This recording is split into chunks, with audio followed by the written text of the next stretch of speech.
Thanks, buddy. And you bought me a hot chocolate. Thanks. That's it. That's the Dunkin' one. Didn't you get anything? I did. I drank it. I had a Oh, coffee. thanks, guy. You like your hot cocoa? It is hot chocolate, right? Yeah, you should open it up, smell it. If you I'm want. smelling it.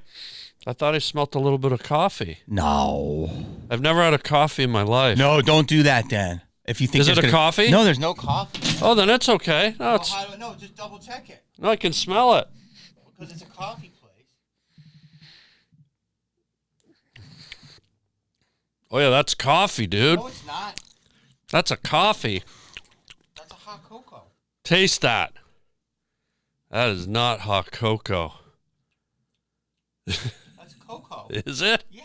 Don't drink it if you It's weirdo. It's more like weirdo. That ain't cocoa. That ain't cocoa. That's a big steaming hot glass of weirdo. Oh my God. Where did you buy that? At the Pioneer Village? What the hell? Dunk it in the toilet. Never let me see it again. Whoa. Good night. Good night, Nelly Furtado. What the hell? What is... The guy poisons me. I didn't take any fucking water. What's this? That's just a cup of water. Oh, I don't need anything to drink, really. What the fuck? What's it? Now I get an empty one? Wow. Bro, I went from my cup runneth over to my cup ain't got nothing. Wait, let me give you. No, I'm good. What did that cocoa freak me out for? I know you got more weirded out than Because I you're did. like, I can't have a coffee. I don't want No, it's not I can't have a coffee. I've never had a coffee. You've never tasted coffee? I've had one sip my whole life. You want some water? No, I'm good, bro. Okay, Thank tell you. me why. Because when I was a kid, all the adults were like, man, you're thirsty, huh? Yeah. I ain't seen glugging like that since I got lost in the Sahara in 74. But when I was a kid, all the adults were like, "Oh, yeah." Thank you. He brought me this. It's a fridge magnet knife with the Scream character on it. I appreciate you. Yeah, I saw it. I thought of you. I was at a horror museum thing Where? somewhere in out in Illinois somewhere. It was like a horror themed shop in a little town, and they had all kinds of horror. It was all just horror stuff. And I saw that. I thought, I got to get that for the kid. Thank you. You're welcome. I'm still on this coffee thing. Oh, yeah. So when I was a kid, I saw the adults, I'm looking up because I'm a kid. So all I hear is like, oh, I can't stop drinking coffee. Oh, I'm addicted to coffee. Oh, I wish I didn't drink 4 cups a day. Oh, so in my mind, I went, well, I'm never going to drink it so I don't have that problem. So I never had it my whole life. And then one day I was on set. We were shooting a scene at a coffee cart. And I told the prop master, I said, I've never had coffee. And the scene was I had to buy a coffee and drink it. I said, put Coke in it, Coca-Cola. He forgot. And so in the middle of the scene, I went, and I was like, I didn't want to blow the scene. So I swallowed it. The first sip of coffee I've had my whole life. And it was a fluke until now. But I think that was hot cocoa, but it just tasted demented. Then I sipped it. I know. Didn't it taste a little demented? You're clean, aren't you? Not really. But I had it good. Well, didn't it taste a little demented? Like, it didn't taste... I feel bad because you got it for me, but no, it didn't taste so chemically. Maybe they changed something was a little weird. Like, I think someone put a chlorine tablet in it or something. Do you think so? Like, there's something off. Like, I saw, when you look in your hot drink and there's sea monkeys swimming around, that ain't a good sign. Like the ones you order on the back of a comic book from 1972, yeah. What do you really want to know? What do I want to know? Yeah. Oh, you have all the answers? For that coffee. It's not a coffee. What was it? It was hot chocolate. It was? Yes. But it was a demented.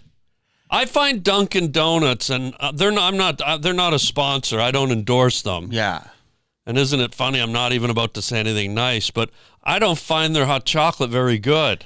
It's always a bit ambiguous.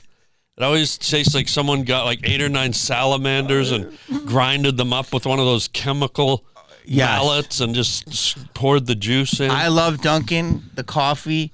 It's a creature comfort. Okay. But I have to. This is so funny. I knew it. I knew you. This is why you're brilliant, dude. Because there's nothing that gets by you. Oh, so it was coffee. Not a coffee. But it was off. You did something to it. Okay. I every day drink a hot chocolate.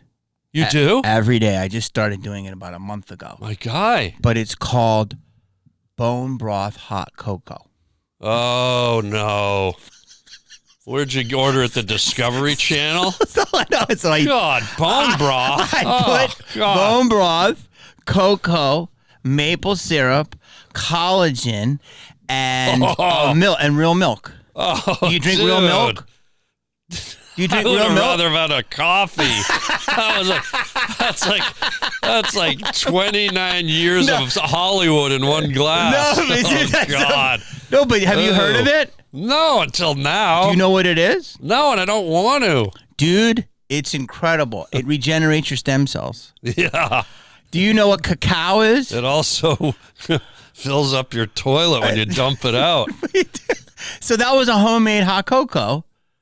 But you put it in a Dunkin' cup. Yeah, because I have a bunch of deceive me. No, I put it in a Dunkin' cup because trickery. Yeah, but not a used Dunkin' cup. I know, but just still a Dunkin', a branded. Yeah. Yeah, I knew right away. See, because I never drink hot. But I don't put. There's no coffee in it. Those are clean cups because I had a coffee. Oh, the cup's clean, but the concoction you made, Lord Frankenstein, is, I mean, holy God. Did it taste that weird? Dude, it tasted like, so funny. It tasted like a placenta mixed with sea turtle diarrhea. And that's what bone broth hot chocolate is. Good God. Dude, it's amazing for you. I don't care about what's amazing for me. I like the taste. You didn't taste sweetness? Yeah, but it was way off. I like it. Canadian maple syrup. Yeah. That's what's in it. But you don't bury maple syrup with bone meat or whatever the hell you're talking. I mean, who drinks that? Jeffrey Dahmer in the morning? Give me some of that bone stuff, will you? Oh, I could eat a family. Oh, I feel great. A cup of Dahmer. Where's that preschool down the street? I think I'll go eat me some youngins. I'm jacked on bone marrow and scapula sauce. Yum. Let me get to eating the Johnsons 3 doors down. What the hell's wrong with you? It's bone broth. You never had bone broth? You ever heard of pygmies? God, who do you eat? What Who about eats bones?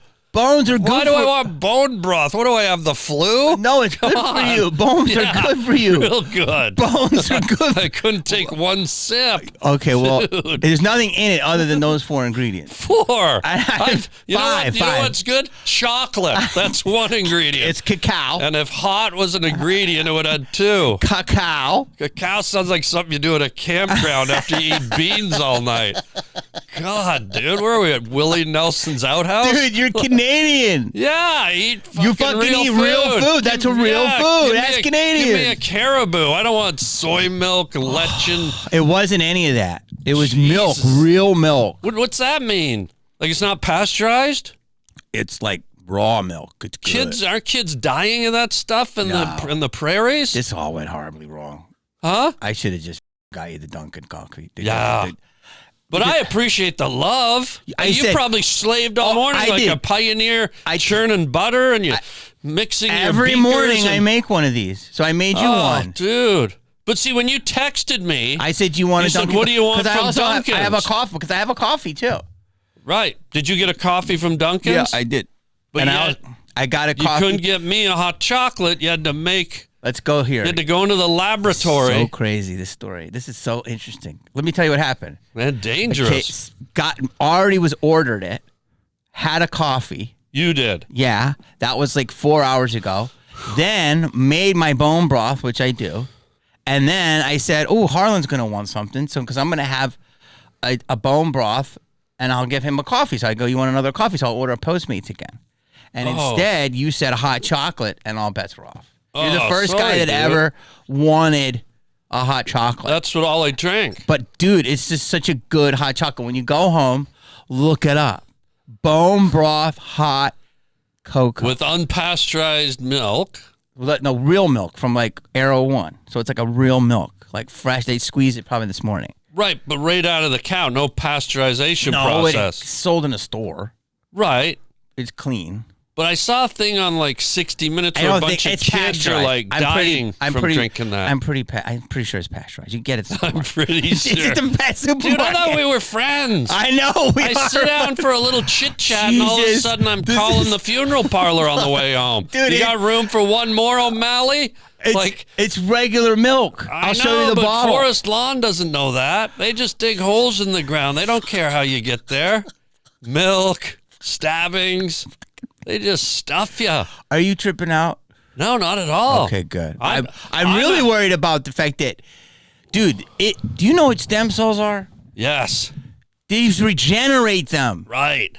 At 6'2", 225 pounds, do I look like I need any regenerating swamp thing? No, you look great, and I told you that out there. What am I, Swamp Thing over here? You No, cut my but I arm- want to do it.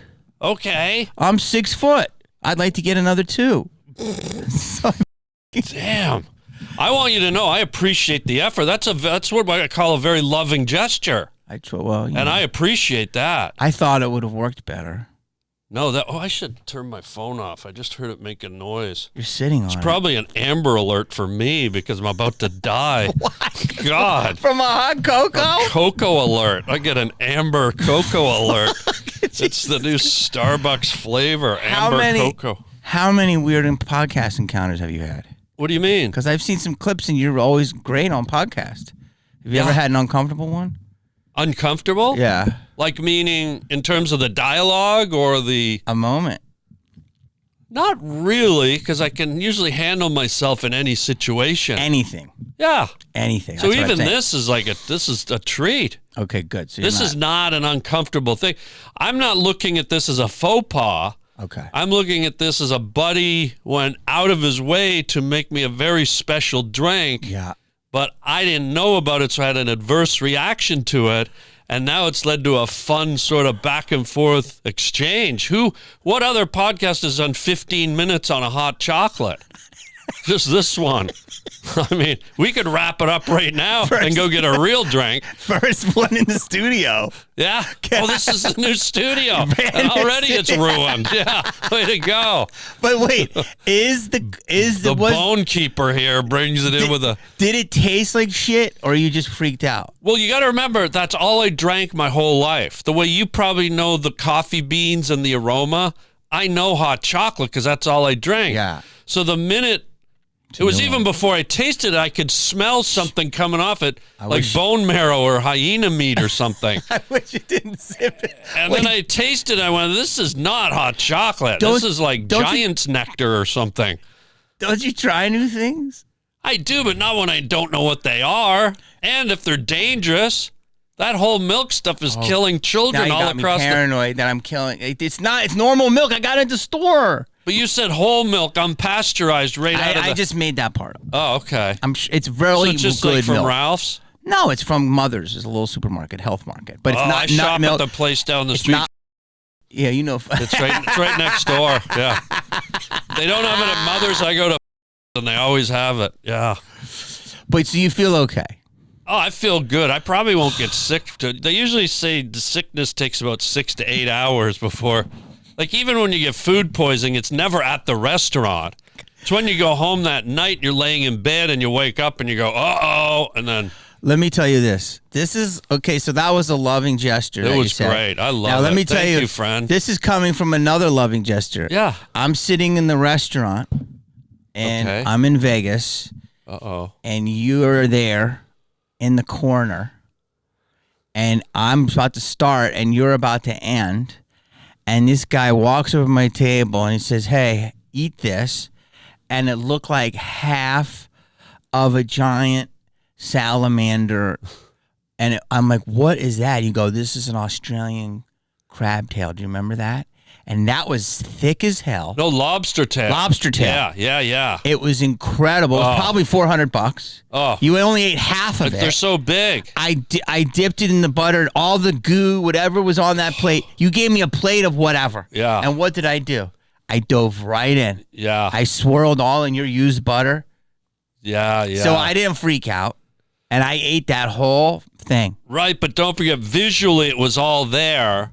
Well, and I gave it to you telling you what it was. You said, try Whereas this. You This is hid like a toxic liquid in a glass under a lid and deceived me telling you it was hot chocolate. It but is it was hot chocolate. demented cow urine or It's something. homemade hot chocolate. This is so. This is honesty. I'm being honest. This was homemade, amazing health recipe. Oh, I'm sorry. Can you look it up? Did I ruin it? You should look it up. I feel bad now. No, I feel worse. Good. No, wait. Bone broth. Anyone in the comments will say bone broth. Hot cocoa. See, this is the issue with Hollywood, though. It's not Hollywood. This is just a health Everyone thing. just can't have what's what. In Hollywood, it's got to be, marine biology, bacteria, Barney's Beanery lip, corn on the cusp, sea urchin placenta, pancakes. I can't just get a good old flapjack in Hollywood. It's true. It's true. Like, bro, just hit me with what it is. I'm not like that though. I'm like you. I'm like you. But this is. I thought you would be like me because you're Canadian. Yeah. But you're not from. You're from Toronto. I thought you were from like Saskatoon. I bet Saskatoon they wake up and eat whale blubber every day.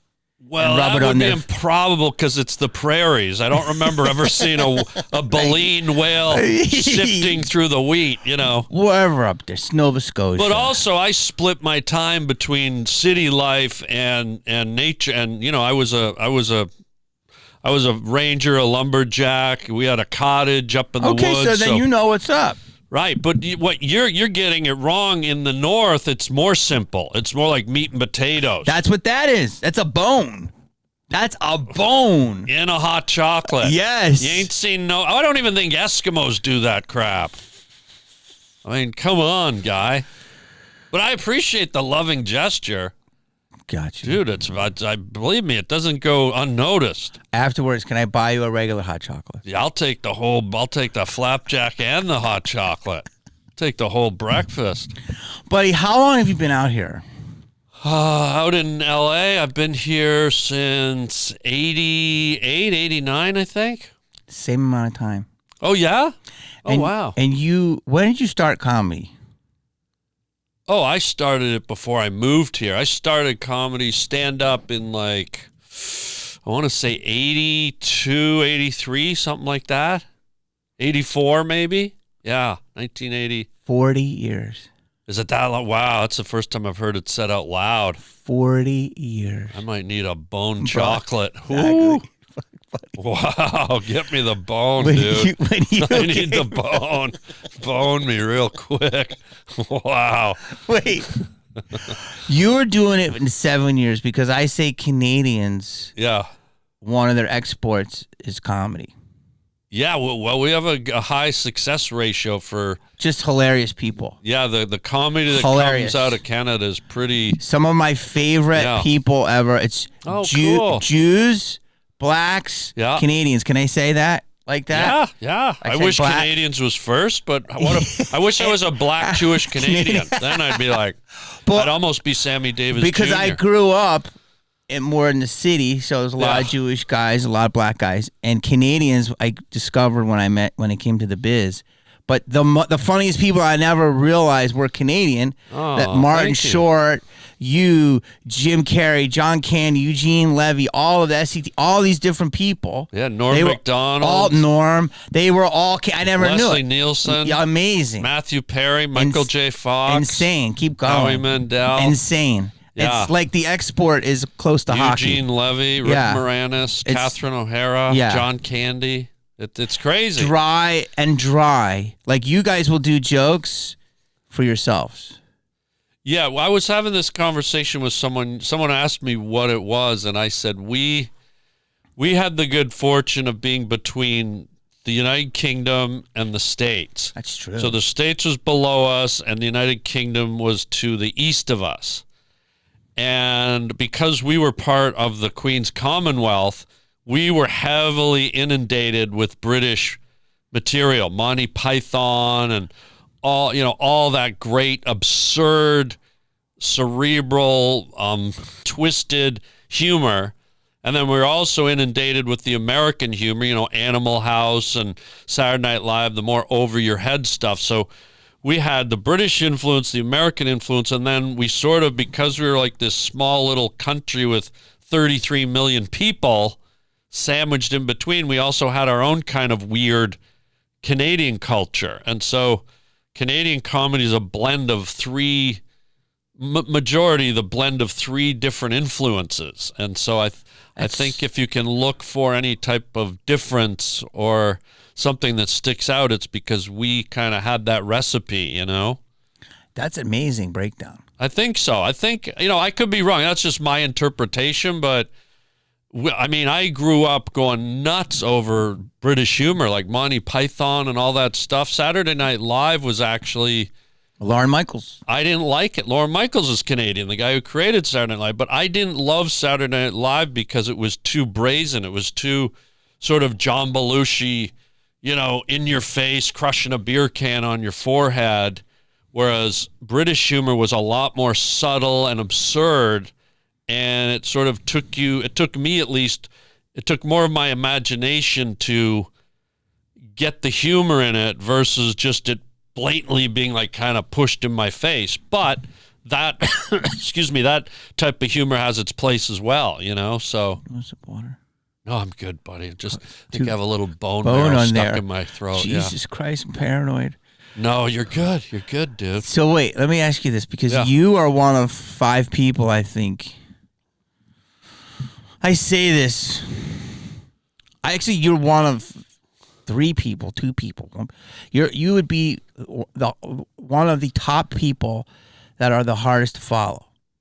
Oh wow! Really? Yeah, you go on stage, you absolutely level a room. We've been doing it since I met you 30 years ago. Yeah, and you destroy a room. You have what I call at least 7 traits of comedy. And tell me if I left anything out. Right? I think I like to give people their flowers, and so you are meant to do this. Like, I don't see you doing anything else. Like Bobby Lee is also somebody who just cannot do anything else. Eric Griffin, they're just people that you just see that I go, there's nothing else they can do but comedy. Yeah, okay. And so that's how I see you. But you also you can do any character, you can do any impression, which people don't know, like, because you don't rely on one skill set. You have jokes, premises, audience work out the ass if you want to, deal with hecklers. And you could just sit there and be completely quiet and wait with your timing. And I don't know if I left anything out, but like that to me is a true comedian. Wow, thank you, man. It's the truth. Thank you. And did I leave anything out? Like, because that's what I think, that there's so many different skill sets that people don't talk about. And to me, I look at you and I say you have the full chest. Wow. I mean, I think comedy is so nuanced. There's so many. The stratification level is there's so many levels to it, but that's a huge high compliment. Thank you. And I wouldn't know if there's anything else. I don't necessarily examine that myself. I just I think you're right. My lot in life, one of my lots in life was to just do this. Yeah, you have more talents than those. I mean, you're an amazing artist. Oh, thanks. You can animate. Yeah, I can. Yeah, I'm an illustrator, and yeah. Do you play instruments? I don't. I mean, I fiddled around with it a little, but I'm not fluent. Not fluent with it. No, but we're lucky we can do this, man. I just remember going in the factory, and it was like '94. Yeah. Pam Thomas. Yeah, Pam Thomas. Married to Dave Thomas, Canadian legend. Yeah. And she was manager, took me under her. She was your manager? Yeah. I got to tell you a funny Dave Thomas story after this. I can't. Well, it's funny, and I love Pam if she watches this, but she liked boxed wine. You know what I'm saying? Yeah, so she was a drunk? No, she's a sweet lady, but enjoyed a little bit of boxed wine. Sure. But she also had an eye. So I met Mike Myers, Martin Short, Paul Feig. I met everyone at her house. She lived in Malibu. Yeah. And I'm broke. I'm 23. Oh, wow. She plucks me out of Igby's. Remember Igby's? Yeah. Comedy club. Starts getting me, the only place on the west side, I think it's a strip club now, starts getting me development spots, which they don't have anymore, which they used to have at the factory. Those were fun. The best. And you were the new, like, hot, amazing sensation from Canada. Oh, wow. And she's like, that's Harland. And she knew you from Yuck Yucks. And she's like, he's been killing it from Canada. He's about to blow up here. And I saw you one night, and she's like, that's when you were about to get your development deal to WB. Yeah. You got Rocket Man. You had like, and I was like right there, and I'm like, you want me to follow him? Oh, and I got to do 3 minutes. Barely have one. Oh man. But dude, that's when I first saw you at the factory. Oh wow. And she was like, and so she just sung your praises. Remember. Yeah. And then she introduced us. Wild redhead, right? Yeah. Nice, great lady. Oh but, yeah, super nice. Yeah, she's amazing. But what's the story? So yeah, there was a point in time when I was hanging out with Dave Thomas from Second City. If everybody doesn't know, hosers. Yeah, the McKenzie brothers. Legends. Him and Rick Moranis were the McKenzie brothers. So Dave and I were developing a movie together, and so we hung out a lot at Jerry's Deli, like for a brief time, working out the script and the storyline, and yeah, it was really fun. And then one day it sort of drifted into his personal life, and he started talking about, marriage and divorce and everything. And it's so Canadian the way he said it. He said, I didn't ask. He just offered it up. We were just chatting. He goes, yeah. Then we got divorced, and he goes, I'll never forget the day it ended. We were just driving, and she started nagging at me, and I just slammed on the brakes, and I looked at her. I said, "See you later, asswipe." And I got out of the car and slammed the door and walked away. But just that he said asswipe, that's such a Canadian thing to say. I just died. Like, imagine just calling some woman asswipe. Yes. See you later, asswipe, slam. And that's it. Instead of, I want a divorce, asswipe. And then you just picture a nice white piece of toilet paper with a giant skid mark on it. It's just like, dude. And the way he did, he's so comedic. Like, he was all animated and fired up. And the way he told it, I still laugh about it, man. I wonder if that was my old manager. I think it was. Now, it could be wrong, but I don't know if he was married twice, but I think it was her. A few times. And not that she's an asswipe, but whenever you divorce someone, you always have kind of toxic, angry feelings. So, but this was just sort of his visceral way of telling it, and it was so funny. So Canadian. She had a big house. Yeah. But it was his house. Oh, man, isn't that always the way? I used to sleep there. Yeah. Nothing weird. But no, you didn't fool around? No, she was my 10%er. I didn't want to, you know what I mean? Oh, she was your agent. Manager. Your manager, okay. So, but, it's funny, probably today people would get mad at that. What do you mean? Because I stayed in there sometimes. You dated her? No, I stayed. You stayed at her house? She had, 10 rooms. Nothing wrong with that. I know. You know how it is. Ah. People get weird. Yeah. But she had a big house in Malibu, and he wasn't around. Yeah. And she was dating. So I guess that was after post-asswipe. See you later. Asswipe. That's so just funny. The way he said it, the timing. God, I miss Jerry's. How do you feel because you said Jerry's, and it's like I drive around all the time. Jerry's Deli. Yeah, and there's so many iconic things that are gone. Yeah. How much is LA change in your mind? Well, LA is weird because a lot of it doesn't change. Like, I've been here since the 80s. Yeah, me too. And structurally, architecturally, urban design and planning wise, everything's almost exactly the same.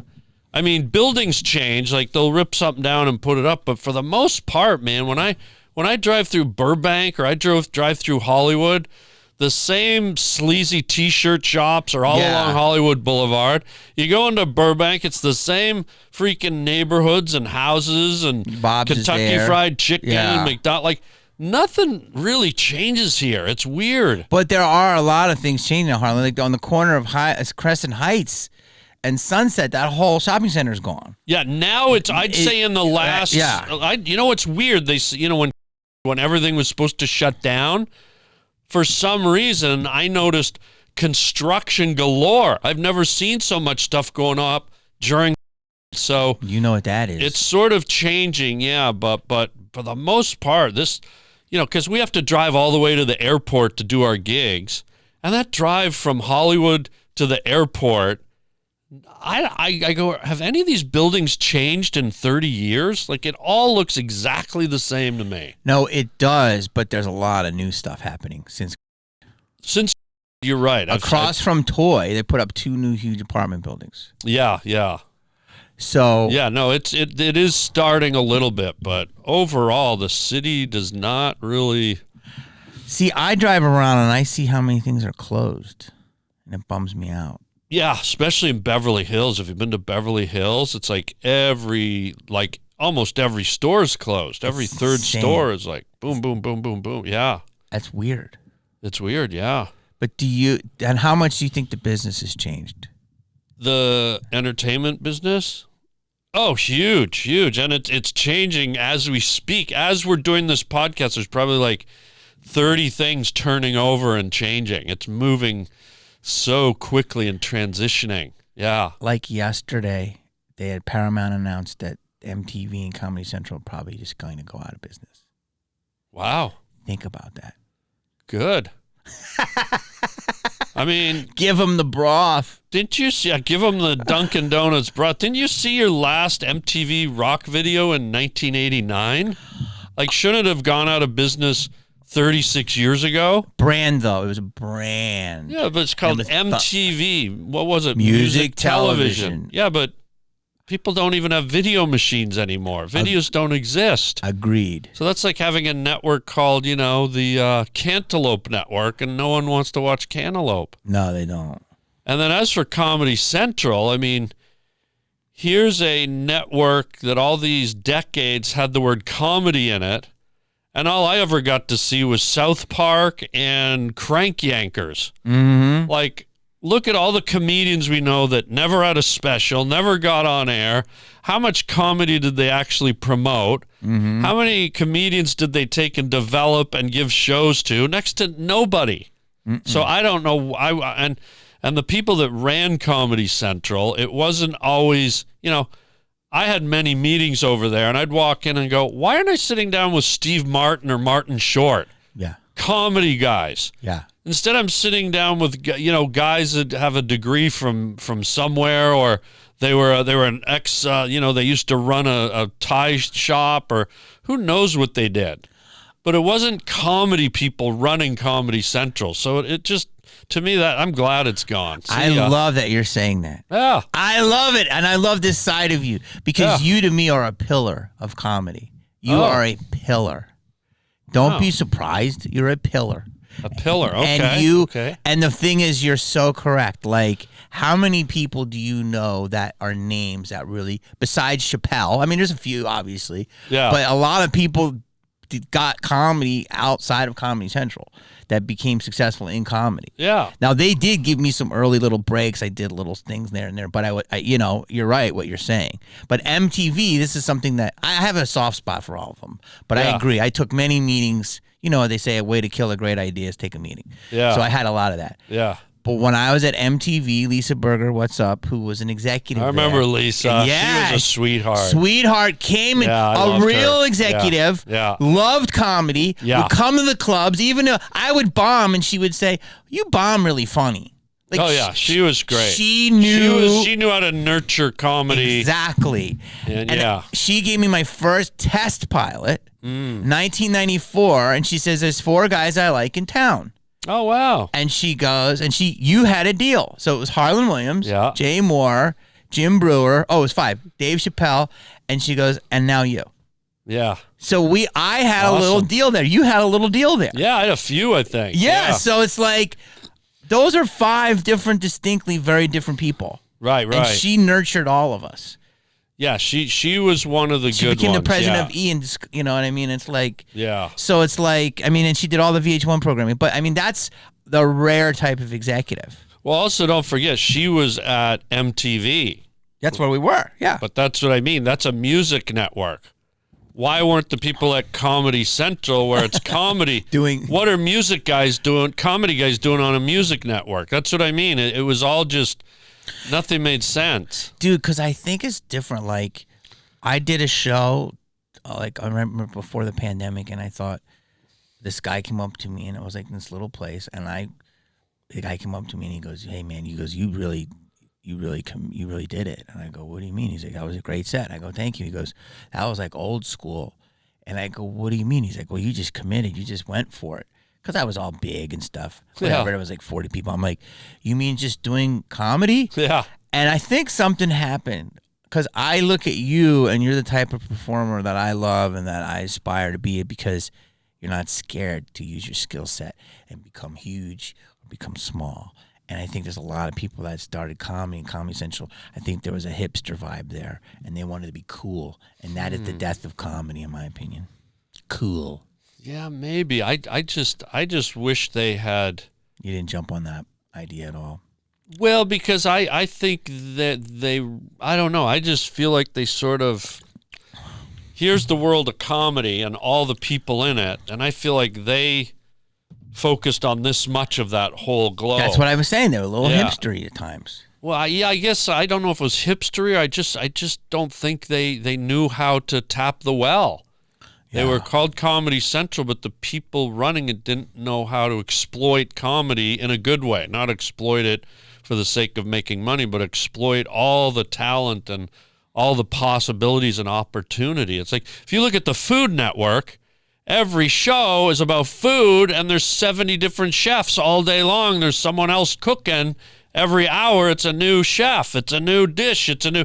In comedy, on Comedy Central, it was like old reruns and then 9 hours of what's that, the South Park and Chappelle's Show and great shows. Great shows. I'm not knocking them. Fun, great, but what happened to the rest of that big globe of comedy? You know, it just felt so like they were missing so much, like they're on a boat going down the comedy river and just passing everyone, and every 7 years they'd pluck someone and develop something, you know? And that's not sour grapes. That's just an actual observation. I just wish they were much more aggressive with developing the world of comedy and all it had to offer and all the people that were available to them. And it just...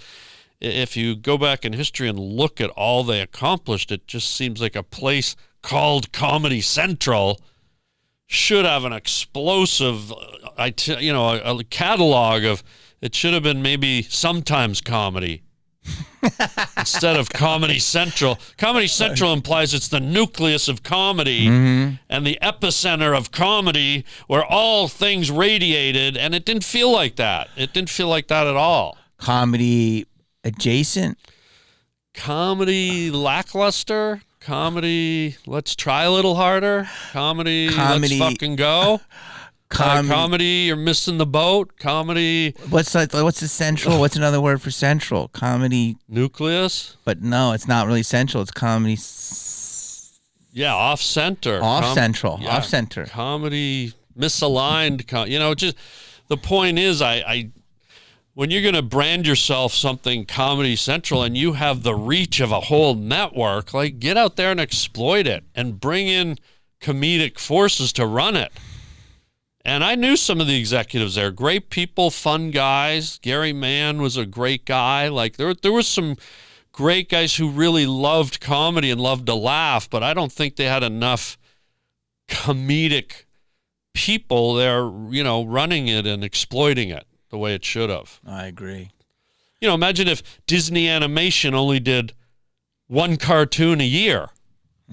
Well, this is Disney and the word animation. Like, they're generating cartoons.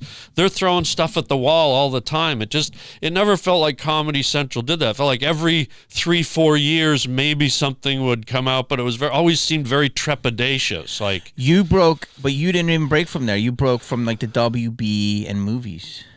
Yeah, I don't know. I just kind of came from everywhere. Yeah, I did everything. stuff on MTV. I did stuff on Comedy Central too.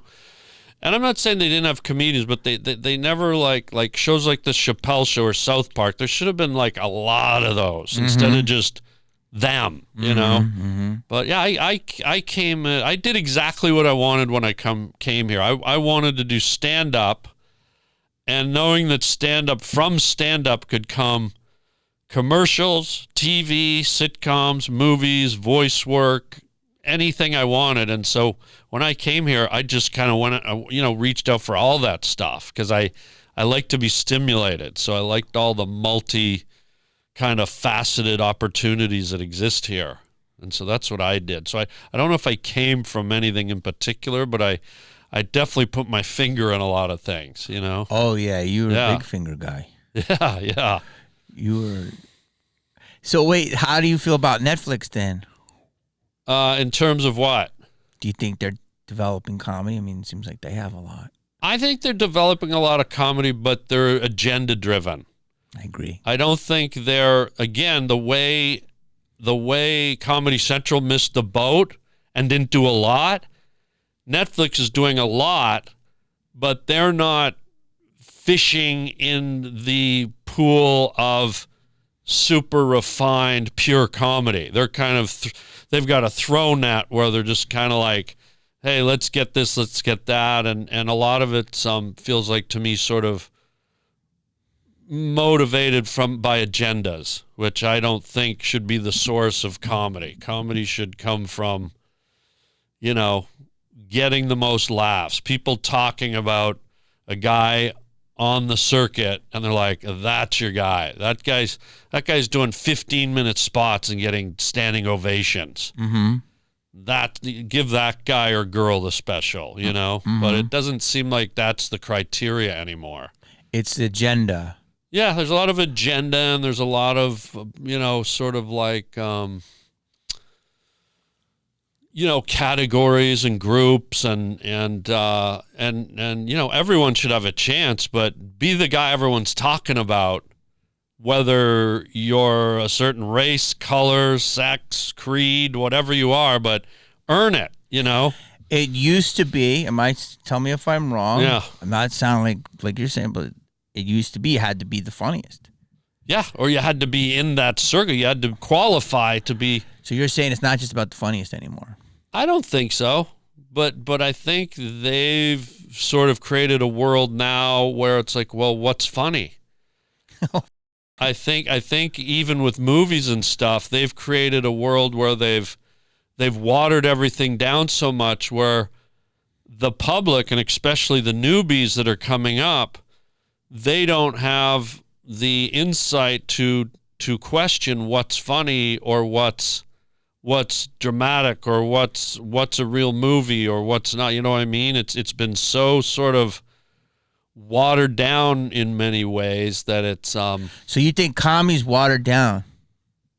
It's diluted. It's not the concentrated, art form that it used to be in terms of televising it and making specials and stuff like that. So like one night I was at the Improv, Jerry Seinfeld was walking out talking to one of his openers. Yeah.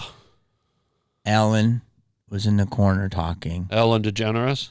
George Lopez was refining his set for the Tonight Show on stage. Yeah. And I want to say it was me and Gary Owen, and I was trying to sign up, and he was like, I think, doing a Fallout spot. So at that moment, those are 5 different distinct personalities, and I was nothing. Yeah. But you know every one of those people in that scenario. Yeah. And you're saying it's different now. Yeah. I mean, I see people, kind of on that broader stand-up stage on Netflix. Some are really great and worthy of being there, and some of them I'm just scratching my head and going, I'm not sure this person was ready. Not to say maybe they don't have the ability, and then some I look at and I go, I feel like they don't have the ability. Here's what's crazy is, so Netflix is basically a website. Okay. And they have unlimited bandwidth. Right. And there's a lot of pillars in comedy that don't get the specials that I think should. Yeah. And you're one of them. There's at least 5 people I can name off the top of my head that should just be able to shoot their own special, even if Netflix doesn't give it to them, and just put it on because the audience will find them. You want to hear something really, it might be snobbery or it might be, I don't know what it is, rebellion. Boom. I almost don't want a special from them. I don't know if I'd take it if they came to me. Really? Yeah, because I feel like it's been so diluted that it's not the purity that it used to be. And I've made no attempt to ever reach out to them. I almost feel like it sounds maybe snobby, but I'm not trying to make it sound snobby. It's just like I so love the purity of the art. And because I think it's been watered down, I don't want to be part of the watered down world. And so I question myself, if they came to me tomorrow and said, hey, we'll give you $500,000 to do a special, part of me goes, I don't know. I don't know if I want to do it, you know? That's a baller move. I'm not trying to be a big shot, but I'm just, it's just like, I've been disappointed from what I've been seeing, you know? And it's not everyone, but to a degree, it's you can't argue it. It's if you're a stand-up comedian and you came up in the world we came up, you know, it's sort of tough to see. Yeah, that's intense. Here's what I love about it, though. Yeah, because you are every word you can say you can back beyond. And so, like I'm saying, like when I did the potluck at the Comedy Store, yeah, I mean, Martin Lawrence would be on the main room, destroying, and then James Stevens III would be on the OR, destroying, and I mean, Louis Anderson would pop in. I mean, it was just, comedy's never been more populated. Do you agree with that? There's more comedians than ever. I'd say there's more people getting on the stage than ever. Yeah. I like this side of Harland. Yeah. Whoa, that's the whole thing. This bio on Instagram can give you that as a job. So you can write. Right. But yes, okay. Well, I'm saying is there's more people getting on the stage than ever. Yeah. Do you agree? Yeah. And so when we were coming up, and I would put you, if like you're a senior, I was probably a sophomore. You're a little bit ahead of me. Okay. And headliners hung with headliners and middles. I never talked to headliners or whatever. I was always with the open mic or guys doing 5 minutes because there was no social media. Right. Now you can get on stage and, you know, Arsenio's on one show and a person's been doing a year on the same show, which was never the thing before. Yeah, it's different. That's what I mean. There's no real. It doesn't feel like there's any levels anymore. It's sort of it's a bit of a watercolor that hasn't dried yet. So do you think that because here's what I noticed: people go online, they get attention. Yeah, and they'll get an audience, whether they're influencing, whether whatever. And they somehow use comedy to do the live part of their business. Does this make sense? Yeah. And so they don't. If you got a lot of attention doing something as an influencer, and you didn't know, you couldn't just pick up a bass. Yeah. You have to learn it. But for some reason, they feel that it's a place where they can just go and do it, and they're being rewarded. They're selling out. Yeah.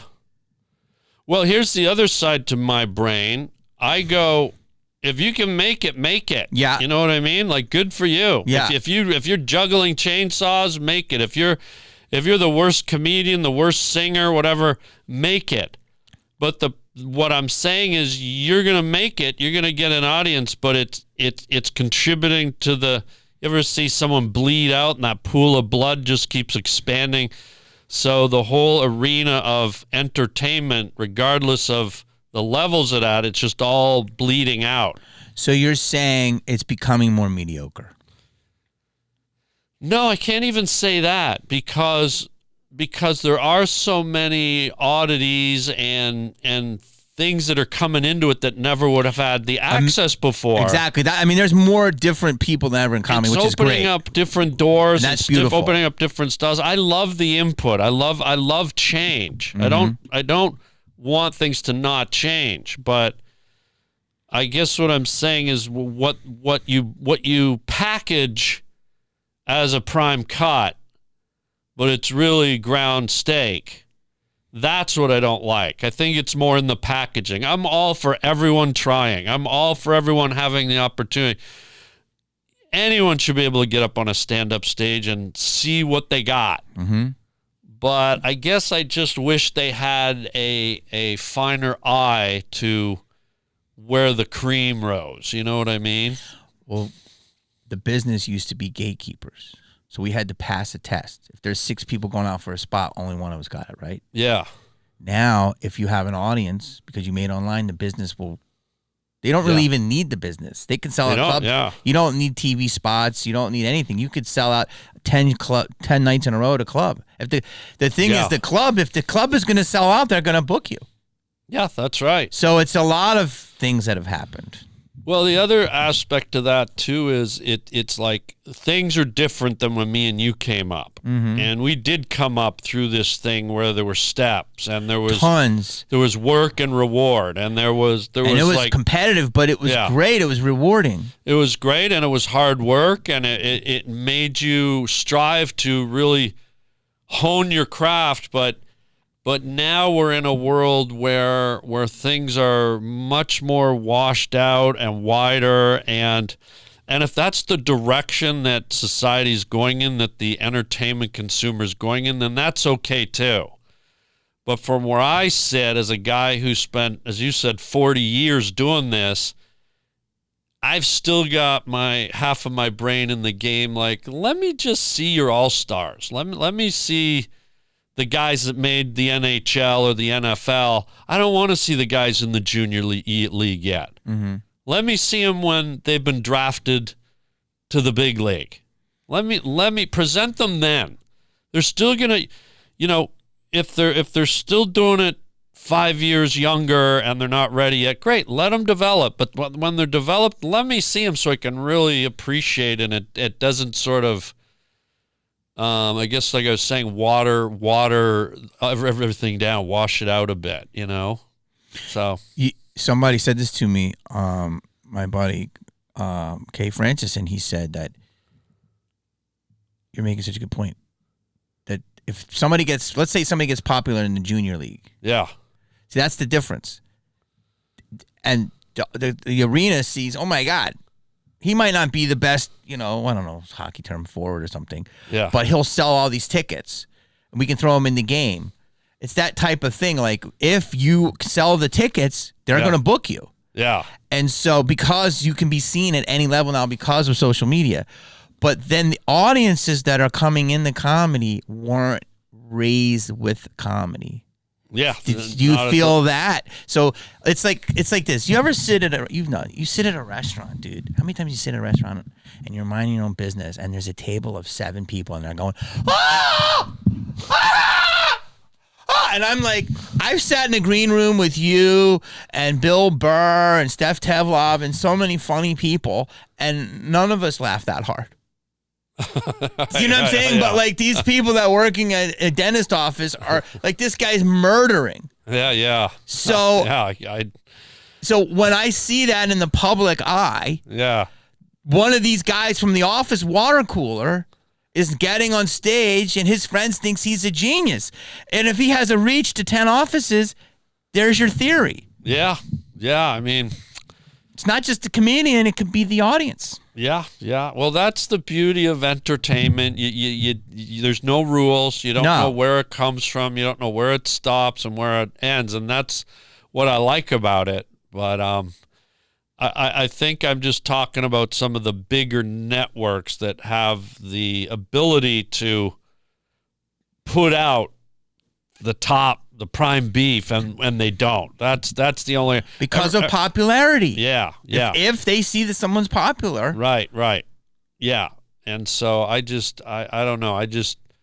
I like it that everyone's trying and everyone's going for it, but I don't know. The system's definitely changed, and by it changing, I think it's changed the entertainment consumer too, where they're.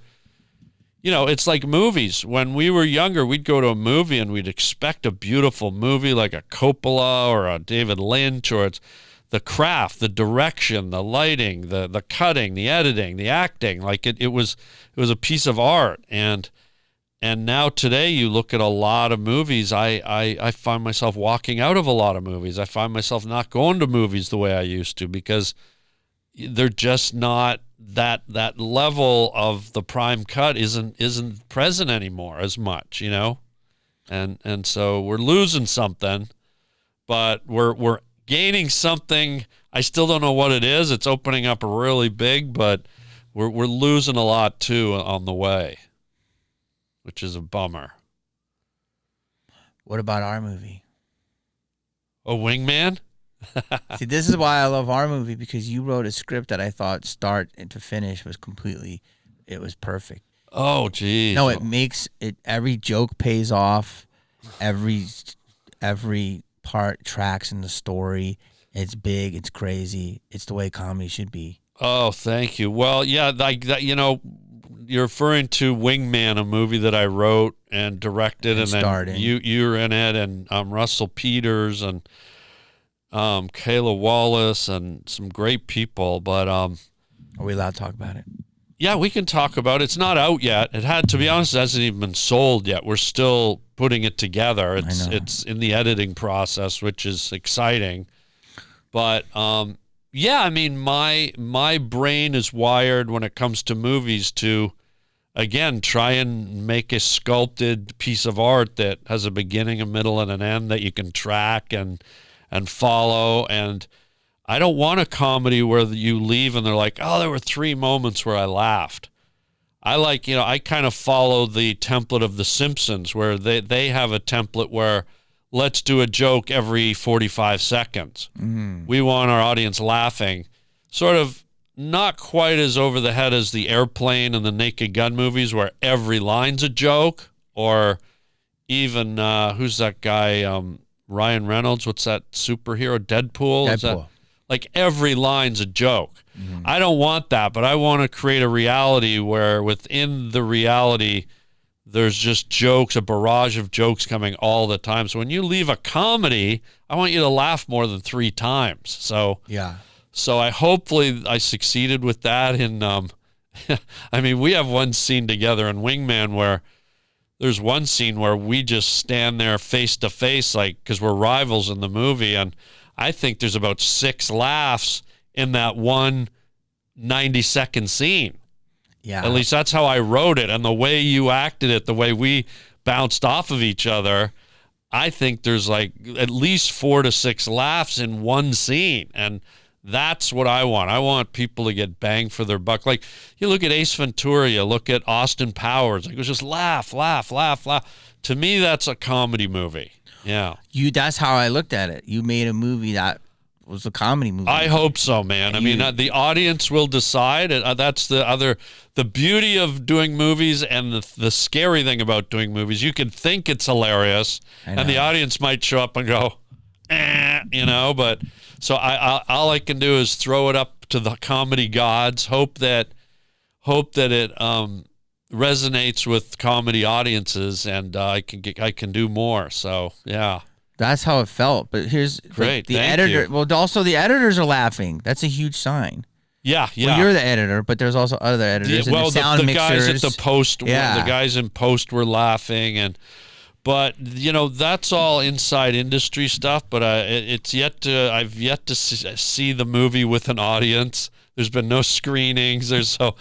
I just don't know. I'm just holding on to faith that my comedy instincts created a comedy movie, but we'll see, man. I'm not going to be braggadocious about it. I just got to let the comedy snow falls where it will fall. Well, we went for it. We did a completely independent comedy, no holes barred. You let us try anything we want. You tried anything you wanted. Yeah. And you had all this. It's not just funny, but it's technically awesome. The music you're picking is insanely great. Yeah, the music. Yeah, technically, I mean, it plays as a real movie, a real story, but the basic premise of the movie is it's about this wingman who's for hire. He helps losers who can't get girls. You can hire him to get you girls.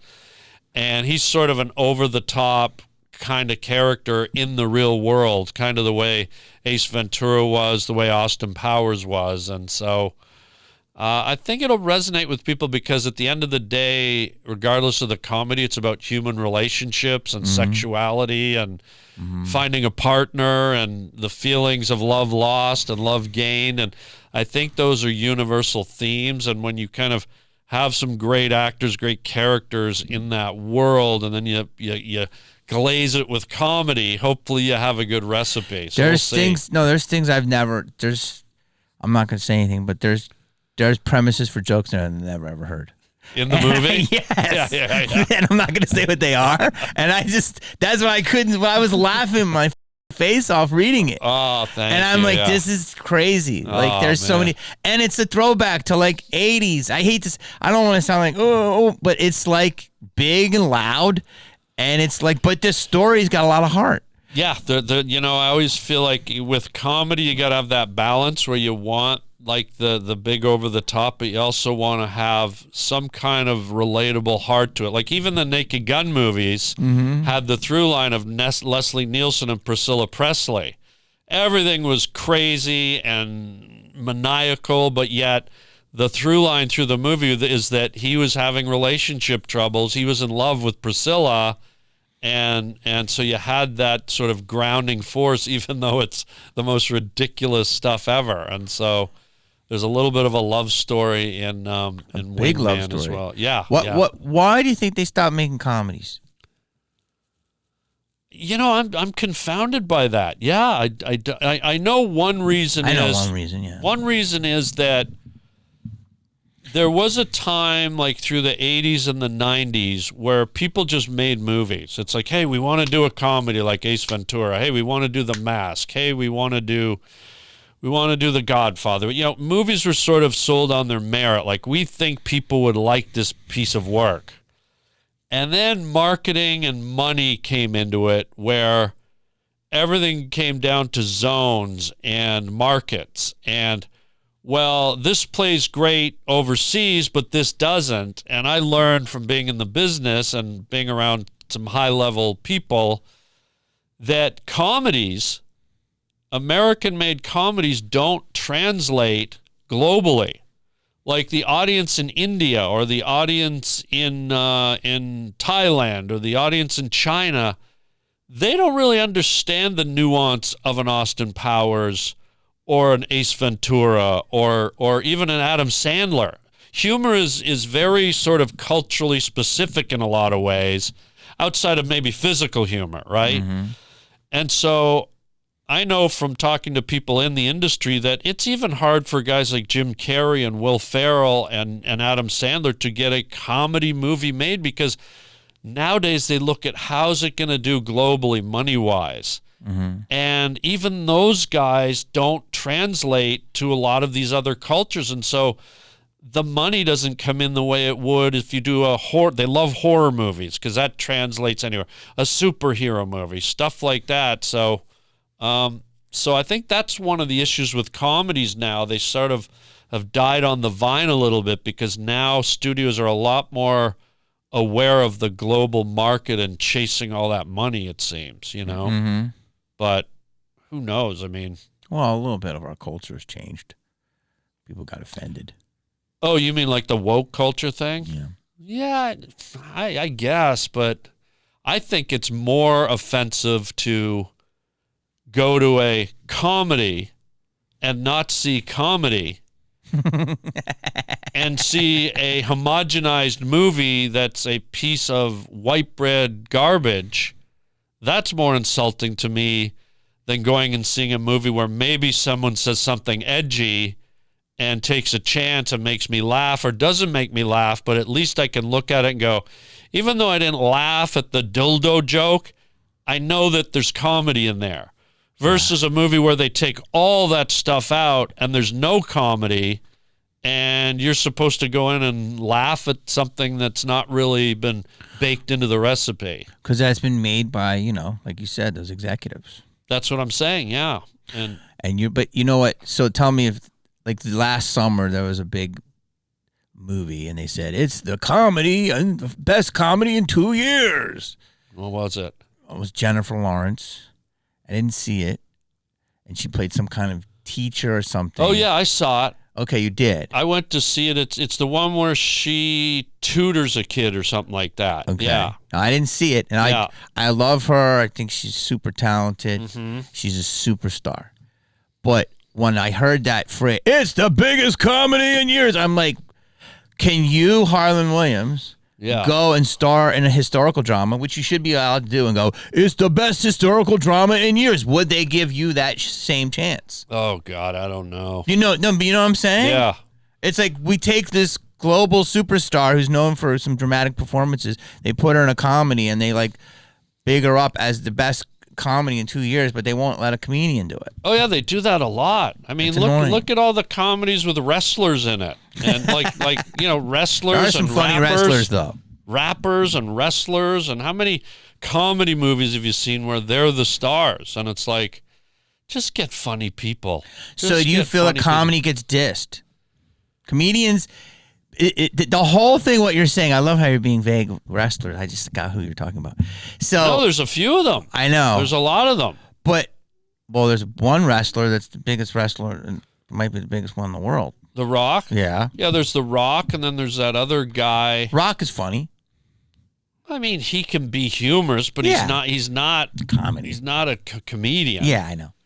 And there's a few of them, and I'm not knocking them. If I was a wrestler and Sony Pictures said, hey, we want you to be in Bazonkers 3 for $12 million, I'd be like, what day does Bazonkers 3 start? I'm not going to say no to an opportunity. Yeah. But again, this goes back to the decision makers diluting comedy for all the wrong reasons. But this is what I'm saying. Why is comedy the art form that everybody thinks that they can jump in with any other? You couldn't do that with painting.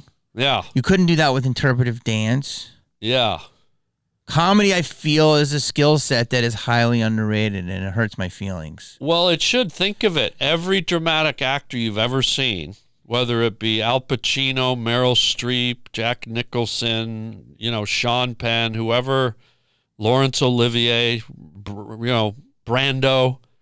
What's one quote that they always say? They go, comedy is the hardest form of acting to do. Mm-hmm. They always say it. Every one of them have at some point said comedy's the hardest thing to do in a movie on screen.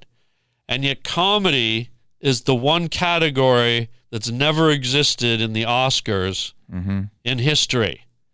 So if all the Oscar winners, like Meryl Streep and Brando and Sir Laurence Olivier, are saying, this is the hardest acting you'll ever do is comedy, and they've won all the Oscars, and they're the best actors, then how is it that comedy's not a category in the Oscars if it's the hardest part of the art form? Because it goes back to everybody has an asshole, but not everybody can be a proctologist. Yeah.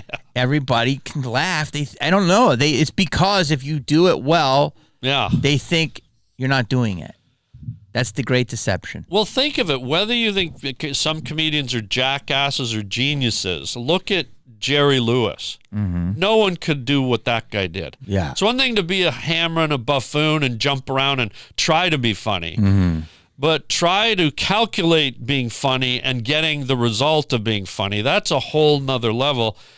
Picture the commitment Mike Myers had to make to Austin Powers. How are those characters any less refined than Meryl Streep committing to her character in Out of Africa, which was beautiful?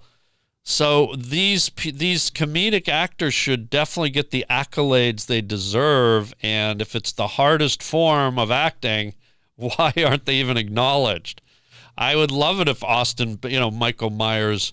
If you meet Michael Myers, he's just sitting here like this. Hey, how you doing? He's not, oh, behave, baby. That's a huge character to wear. Mm-hmm. That's a huge, nuanced comedy character if you watch that, even the way he worked his eyebrows in that movie was part of the nuance of his commitment to that character. Jim Carrey with just his head turns and the way he held his teeth and the way he walked. And there's probably more nuances in those comedy characters than a really refined performance of Brando in A Streetcar Named Desire. Now, those are much subtler, but my God, you show me people who can commit and create and emote that type of acting. Mm-hmm. And how is that not acknowledged? Those guys should all have Oscars. It's beautiful. I know. So that hopefully answers your question a little bit. Well, yeah, I would wear a fake nose when I would do pranks, and it was the same nose that Nicole Kidman wore in Cold Mountain. Really? Well, it was like the same type of. It was the same like makeup people. Oh, okay. And it was a similar nose, so it's like because that's dramatic. Yeah. She wins an Oscar, and since I'm on the WB, I'm a clown. Well, they don't give Oscars on TV, silly. I know, but you know what I'm saying. It's the WB. Now, you always keep everything funny, but you were the first guy to tell me something. I don't know if I'm allowed to bring it up. Did you hear that? Well, now it's like, geez, what are you gonna say? But let me hear it, and I'll decide if I want to. I'll cut out anything go you don't through that want. door. Because you don't. I love this. I love it. You're being honest. Oh yeah, why not? Well, because a lot of people, because you on your pod, I have such a good time, and you always have a good time. Yeah. And you keep it fun, but you don't talk about your beliefs in life. No, that's my comedy podcast. I know. So I keep it comedy, but if I just follow the energy. Yeah, so I know if you you do. were on my podcast, the Harland Highway, and this veered toward this, I'd go down this road. I know you do. So I just kind of go, but I always like to, if I'm gonna, it's like I was saying about the movies, about if I'm gonna do a comedy podcast, I want to make sure people are laughing. Yes, of course. So that's why my podcast is probably a little leans on the silly side. It's but not silly. I'm It's not hilarious. afraid to go down a road like this too. It's all I know. all open country for Daddy. Oh, I know you Yeah. are, Papa. I know I have conversation with you. When I one time was walking in like 2018, we Yeah. were somewhere, and we started talking about politics, and somehow Trump came up, Yeah, and you were the first person ever to tell me in this town yeah. that you like Trump. Oh yeah, not like loved him, I know. I don't know. Can I say that? dude. Yeah. You love Trump. See, this is what bothers me. We And live in I know. in a free country where we have to ask if we have to ask if we can. Yeah, Not because ask of me, away. but because I don't know if you want your beliefs out there. I do want my beliefs Oh, out there. good. It's important. It's Well- important that we all have our beliefs out there. 1,000. And the fact that some people aren't allowed to voice their beliefs is preposterous to me. So ask away. Well, you went like 4 policies deep about what he did, and I was like, yeah, you're right. Yeah, you're right. And then you said, and we were walking to a club, I'm not going to say, and you're like, there's a few of us. And then we mentioned a couple people, and then we went in and did our show. Oh, a few other comedians that like Trump. Yeah. But we weren't, yeah. no one was talking about it. I was actually. You were. I Yeah. never heard you, but I've never heard you publicly until right now, and I love that you did that. Oh, yeah. I actually went on stage with a MAGA hat on a few times. What year? In Hollywood. The first time he ran. Good for you. And remember, I'm Canadian. So you can get away with some of it. No, but I didn't move to the freest place in the world to be told how to think or what to decide. When I go into Baskin Robbins with a friend, I don't let them pick my flavor. I pick it. This is a free country. Yeah, That's it why is. people come here. And the fact that half the country's terrified to say how they feel is shameful. It's sad. And it's also shameful that one side, whoever they are, would put that on another side. We're all on the same team, man. It's But really- You saw how different it's become in the last 8 years. Yeah, and it's very sad to me. But I think if you hide away from it, then you become part of it, you know? Oh no, I don't hide away from it. I know that because I didn't know. I respect people because I don't know if they want their beliefs. But I see, yeah. I know. I love that you want to talk about it because. Oh, yeah, I'm fine with it. because Yeah.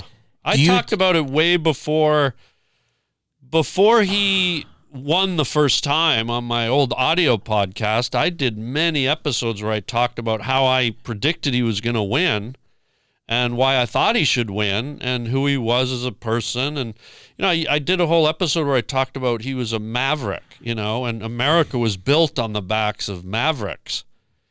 Kind of let's go America. And I don't know if this country would exist if we didn't have mavericks. 100%. And here's a guy who really kind of embodied that spirit, and people loved him for it until he decided to run in politics and go with the wrong party, and suddenly everyone turned, the wolves turned on the sheep, and it was just like, wow. So as a guy, like I said, who came here to the land of the free. It's been troubling to watch that happen to this country and to the people in it. Makes me sad. I know. And how? But do people come up to you and say anything about your beliefs? Any comics weird with you? I've had people challenge it, but I don't back down. I'm like, you're just as right as I am, and you're just as wrong as I am. So, but no, I've lost some friends over it. I've had friends. I could feel some energy shift, and I've had friends that I've lost over it. But good friends. But But you don't put it out there. I've never seen you put it out there. Well, no one's asked me. But you don't put it. You mean just in private conversation? They know how you feel, and they're not your friend anymore. Yeah, I've had and friendships end because of where I stand, and that's what I mean. That's what makes me so sad. But it never comes from me. I'm never the one that wants to end the friendship or perpetuates that energy. But I've had other friends who disagree with the way I think, end things or push me away, or you feel the energy change in the friendship, and I just go, okay, well, I'm here for freedom, not for you. I wish I was still your friend, but I came to America for freedom, not for your attitude, and not for you pushing your beliefs on me, and not for you telling me how to think. So see you later, I guess. Too bad, because we were good friends and we had fun, and I loved you. But hasta la vista. Freedom comes first, Yeah, that's real. That's real. I mean, here's the thing is that I feel like all these people that are so open-minded and loving are complete liars. They're fake. They're like, oh, we're inclusive. They will let you identify as anything you want except a Trump supporter. Yeah, there's a lot of that kind of blowback. And you should be able to believe what you want and still be friends. Oh, yeah, you should be. That's what I'm saying. That's what this country was built on, right? But I feel that comedy community has a mix of everybody. Yeah.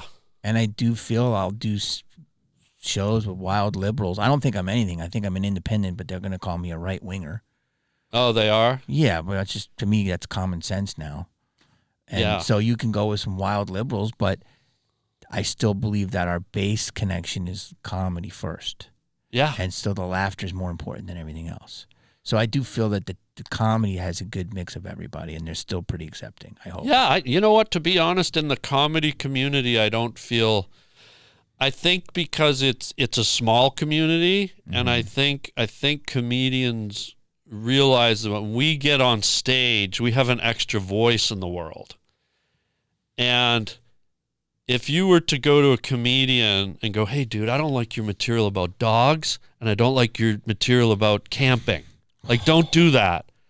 Well, that would be the same if you said, hey, I don't like you talking about Trump, or I don't like you talking about Biden.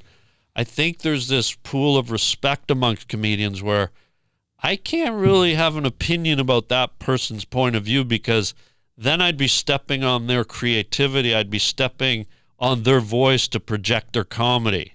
And I think if I have to break it down, maybe, this is just my assumption, that comedians respect that territory amongst each other. And so we're sort of the free-range chickens in the whole thing, where we're all roaming around but still in the same yard and living together and cohabitating and doing our job, laying the eggs together, the comedy eggs, Mm-hmm. And I think you're right. That's a good feeling, because I've, there's maybe been a few examples here and there where it hasn't been that, but for the most part, I would agree with you. Yeah. Yeah. Do you remember what you told me during Me Too? During Me Too? We've done some wild gigs together. Do you remember the first time I worked with you? You don't remember. I think it was down in San Diego. I opened for you. Yeah, we did some guy booked a nightclub in San Diego, like a 400-seater, 500-seater. We go down, me and you, and he wasn't an experienced promoter. I think he was a radio DJ or something. He's like, Harland, come on down. We got this club. So we went down Saturday night, huge room. I think there was 22 people, maybe 23. And dude, it was, but it was sort of fun because it was like, it wasn't on us. It was on them to, I just don't think this guy was a seasoned promoter. I think he just thought, oh, I got these two guys, people are going to come. Mm-hmm. And I don't think he really knew how to do the groundwork or the promotion. And so it was a graveyard, but we had fun. We had fun. It was hollow in there. Yeah, sometimes the car wrecks are the funnest because you're already committed to go up, and so you have to go up and just do your thing. And sometimes because what we're delivering is humor, is funny, it becomes funnier when it's a funny room, a funny situation. Yeah. Yeah. So we did that. We've done a few things together. Oh, yeah. We went to Beirut together. Which is crazy. We did stand-up. We were the first, weren't we the first American-Canadian comedians to do stand-up in Beirut? I think so. Like this was, what, about 5 years ago? Yeah, 6 years right ago? before the pandemic, we went to Beirut. Oh, yeah. And you know what's interesting? The amazing. place where we did it, cut to, what was it, a year and a half later? Yeah. That's the harbor that blew to smithereens. Crazy. Remember that huge bomb that went off in the harbor? And it literally was like, it leveled like 7 square miles almost. I know. Our comedy club was right down in the middle of that. In that, yeah. I know. It was crazy. My God. We would play each place a different night, and we would play out these bombed buildings. Remember, the building didn't have part of a roof. Oh, yeah. But they would put 300 chairs. The crowds were incredible. Oh, it was great. They were incredible. That's the beauty of comedy, man. It transcends everything. 100%. Like these people, they wanted to laugh. Yeah. There was people that had money, and there were people that were broke. But we would do these great shows. Yeah. And then they took us out. They treated us like kings. Yeah. But we were playing like some literally blown up buildings. Yeah, well, when you drive downtown, you'd have you'd have 30 beautiful buildings with stores and restaurants, and then right across the street, there'd be 3 skeleton buildings that were either unfinished or had been, bombed out, or it was. And we played those. Was our building like a bombed out building? One of them was. That's why I bombed every night, I guess. No, you didn't. But the crowds... That's the place you could bomb and get away with it. It's like, guys, I'm in a bomb building. I got a bomb. But they loved comedy. Everyone loves it. But I couldn't believe it translated. It was so great. Yeah. But we were at a festival. I'll never forget this. I don't know.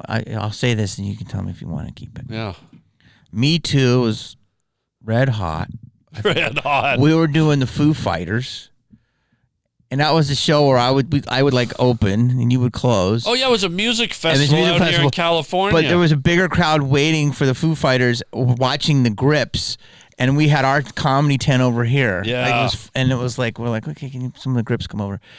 And I was talking to you. We're talking about all type of stuff, and you went, "I'll try to do it."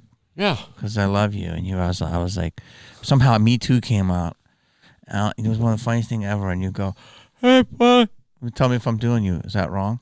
No, dude. Do what you got to do. Your interpretation is fine. And you go, just keep your hands up. If you want to, go for it. Oh, it's up to you. Whatever you want. Oh, for during Me Too? Yeah. Wait, that's if up you're to with you. a girl? You want to grab the celery stick? Go for it. Have a salad. Yeah. Well, it's up to you. You're the boss. Hey, buddy. You want to go out there, grab a rutabaga? It's up to you. It's your world. I'll never forget that. You had your hands up. And I said, that's what you do. That's all you got to do. That's all you can do. Yeah. Well, that came from everyone was so terrified during U2. It's like if you went on a date. U2's band. U2, me too, me too. We were at a music festival. I got U2'd. I got U2'd in the groupie tent. But no, there was this fear amongst all men. Yes. Because the Me Too thing was real. It happened to some women. Some men were perpetrators of that. But the ripple effect is, I think it drove fear through the whole male population, where it was almost like you're on a date. It's like, hey, this is a great date. You want to go get something to eat? Yeah. If you want to hug or kiss or touch it, that's totally up to you. Like, it was kind of like, you know what I mean? Yeah, your hands were up. Oh yeah, it was sort of like demonstrating how paranoid everyone had become and how scary it was. Because there were legitimate Me Too moments, and then there were some that turned out to be fraudulent, and there's some that turned out to be like really light. Like, yeah, he held my hand at the mall, and it's like, well, wait a minute, is it? You know what I mean? So, but this was at the peak of it, where everyone was like, I knew even women who were scared of it. They're like, oh my, I'm afraid to go out with a man, because it just it reached this peak level where, almost every male friend I have was scared to even go on dates. Well, they act like. I mean, to be honest, they act like comics don't have group. They act like groupies didn't exist, which they do. With comics? Well, and the term groupie starts with musicians, but comics have something called chuckle. Oh yeah, I've heard that term. You've heard that term? It's not as prevalent with comedians. Like I think rock stars are here with groupies. Athletes. I would say athletes. Yeah. I'd say with comedians, every now and then they get lucky. Like, I don't think it's quite. Maybe it's just me, but you might have had a different experience. But there's chuckle. That's the term. I've heard the term. Yeah. Do you know what they call them in racing?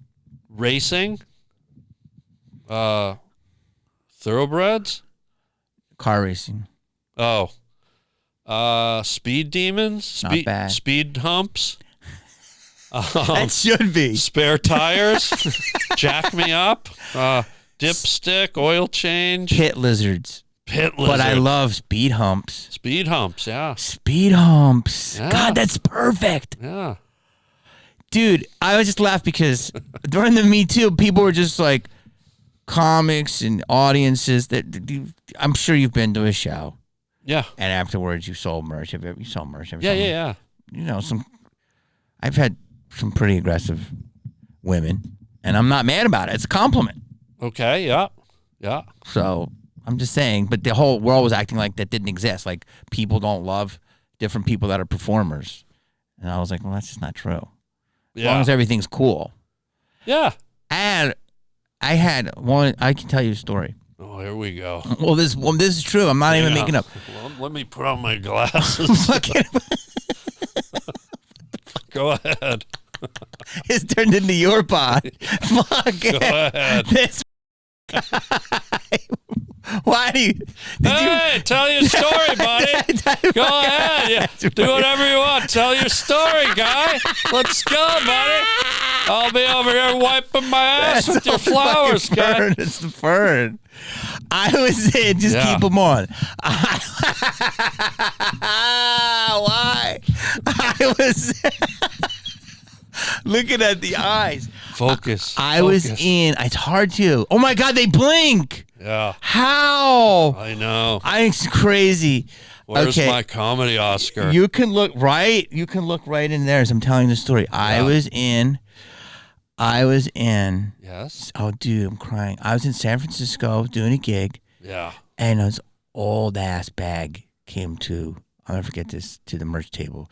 You ever see like a woman who tans too much that she looks like the human embodiment of a Virginia Slim? Yeah. You know what I'm saying? Yeah. And she might have been 83 years old, 77 to 83. Chuckle fuck. Well, so she's been pretty, she had the tan skin of the skin that was in the sun too long. Yeah, nice paint job. Yeah, but it was a little loose, like a dash hound. Yeah. And it's like 1:30 in the morning, late. And she had, I just noticed two things. She had a really long cigarette in her mouth, like she wanted to smoke, like probably a Virginia Slim. Wow. And she had beautiful red nails. Yeah. Like the nails of like a 23-year-old. The nails didn't match the body, the person. And Nostradamus. Yes, exactly. So I'm sitting there and we're talking whatever, and she says something to me, and I say, you say shit, and I go, oh, I like your nails.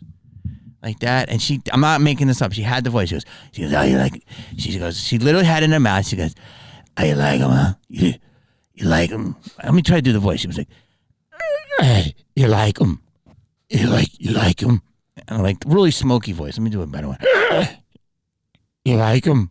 Like, whatever. You know you sound like Bobby Kennedy right now, right? She said it. She goes, they would look, I bet they look nice wrapped around your cock. Say that again? I bet they look nice wrapped around your cock. Whew. Damn. She was probably 82 years old. Wow, how did it feel?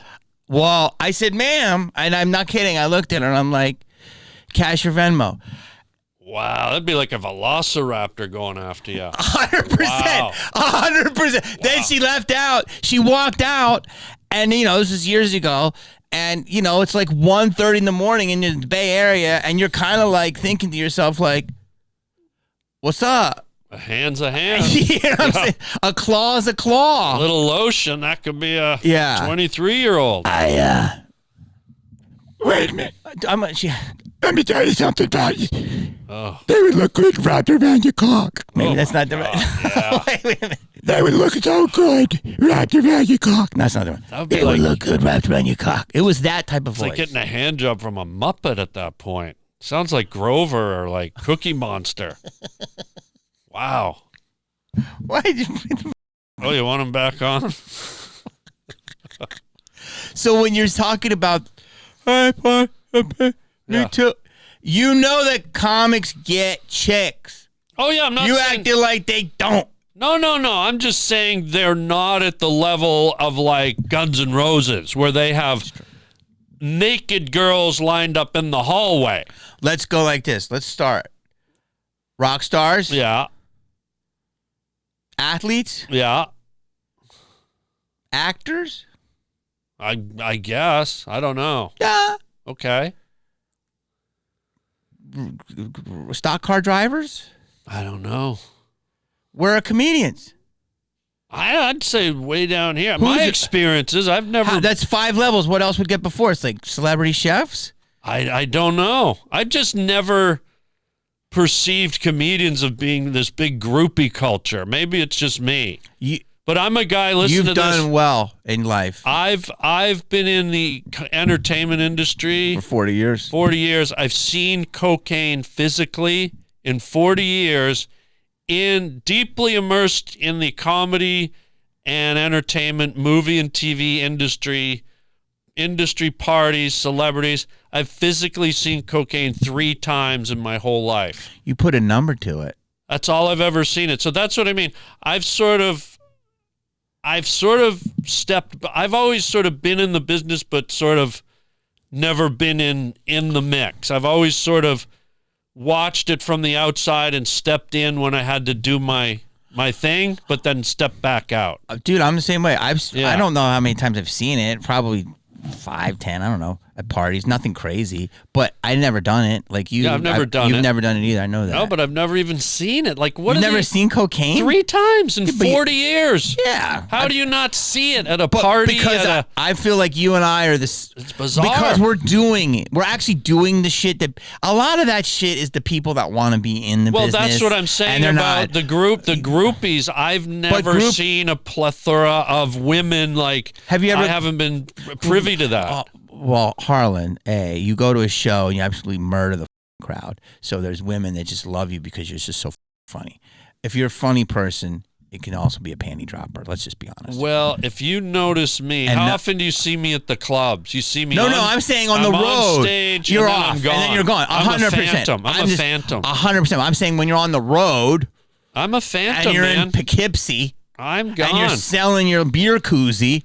I'm sure one woman has come up to you and been like, I'm a big fan. That's all. It's up to you. I'm not saying it hasn't happened, you've but it's gone to Maxim parties. I think I've been to 2 in my life. I know, but I know. You don't see Coke. The only time I've ever seen Coke really is like at that late thing.